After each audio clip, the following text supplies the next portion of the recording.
Welcome back. Well, the ministers have had their say, be it spin or substance. Now it's time for the opposition parties. Conservative MP Michael Cooper, NDP MP Rachel Blaney. Welcome to you all. See ya. Michael, I got to say, I kept looking and looking for the conservative reaction to this legalization. It seemed pretty muted. Is that because you're on the wrong side of public opinion on this issue? Well, no. Look, this government, instead of putting the health and safety of Canadians first, decided to put politics first today with a rushed and arbitrary timeline to legalize marijuana.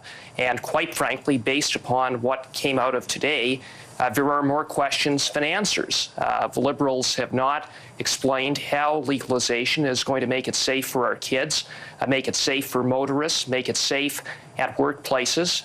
They shed no light in terms of the costs. The costs are going to be overwhelming, and those are costs, by the way, that are going to be downloaded onto the provinces and municipalities in terms of implementation and enforcement, absent a clear federal funding commitment, of which there was nothing of the sort today.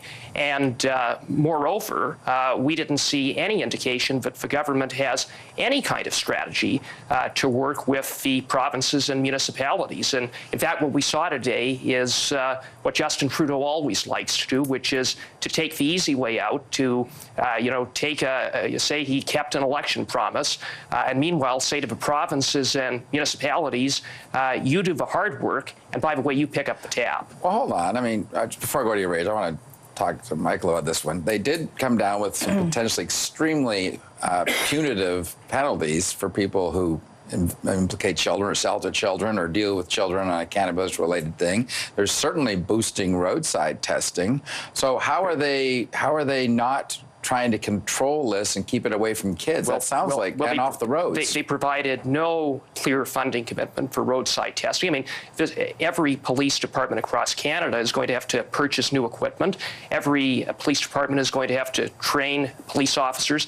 The cost of training a police officer for this type of detection, I understand, is as much as $20,000 per police officer. So this is an enormous cost that municipalities largely are going to incur. And the Minister of Health was boasting about $9.6 million in the budget for prevention. That's $2 million over 5 years. When you look at the state of Colorado, which is roughly the size of British Columbia, they dedicated $45 million in 2015. The U.S. dollars. Well, the U.S. dollars. So what the minister offered was peanuts. So Rachel, I know the NDP wants decriminalization, but how do you think they did on legalization?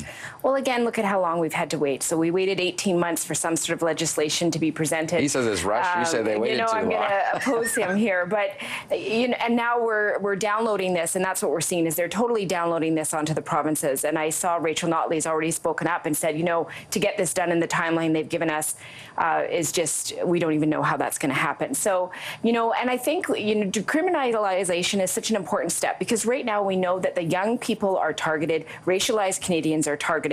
That's who the RCMP are looking to see if they have, a joint or two on them. And then they're getting a criminal record that's having long-standing implications. And, when we have a prime minister who stood up in the House of Commons and announced that since he become an MP, he has used this substance to say, I'm good with that, but I don't care about your criminal records, the implications it will have on your lives, how that will change your ability to travel and to do the things you need to do in your future. It just shows a total lack of understanding of what really needs to happen today, and we didn't see it again. So here we are, people getting criminal records, a prime minister that's proud of his substance abuse, and legislation that's going to take a long time to even be implemented. Michael, I'm trying to get a handle. Where exactly are the Conservatives on legalization? I know there's a policy, I think it's been adopted, of decriminalization, but is it a bad idea under any circumstances? It's not a decriminalization policy. We have a policy that would give law enforcement the discretion of ticketing for minor possession. With a record or without a record? And I would say that this is consistent with what the Canadian Association of Chiefs of Police have been asking for. So that's our policy. Okay. Do you get a record with that ticket or no record? No record. So it's like No. it's like a jaywalking ticket. Exactly, for small possession. Okay, well, that's more or less decriminalization because you're not criminalizing it.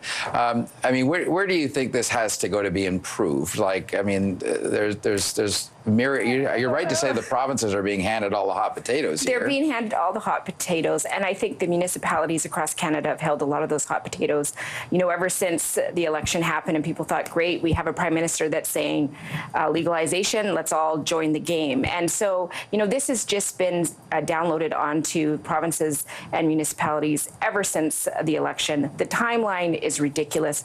It should have been done sooner. We should have been looking at having decriminalization to make it a nicer transition. They refused to do that. The law is the law. The Prime Minister stood up this week in the House of Commons and said that.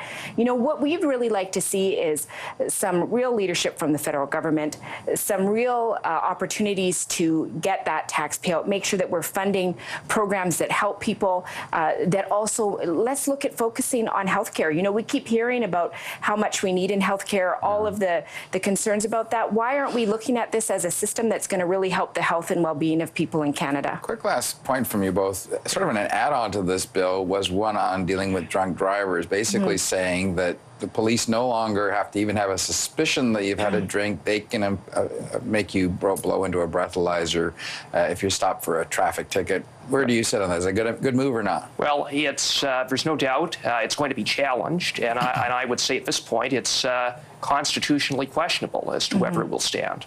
And so it just adds another layer of uncertainty on top of a lot of other uncertainty that comes with this legislation. Well, and I have to agree. One of the issues here that we've seen over and over, is a lack of clarity, right? You see municipalities trying to figure out what they're supposed to do as these shops are opening up in their community. Now we are going to have the RCMP and police going, when do we test, when don't we? Is this constitutional? Is this not?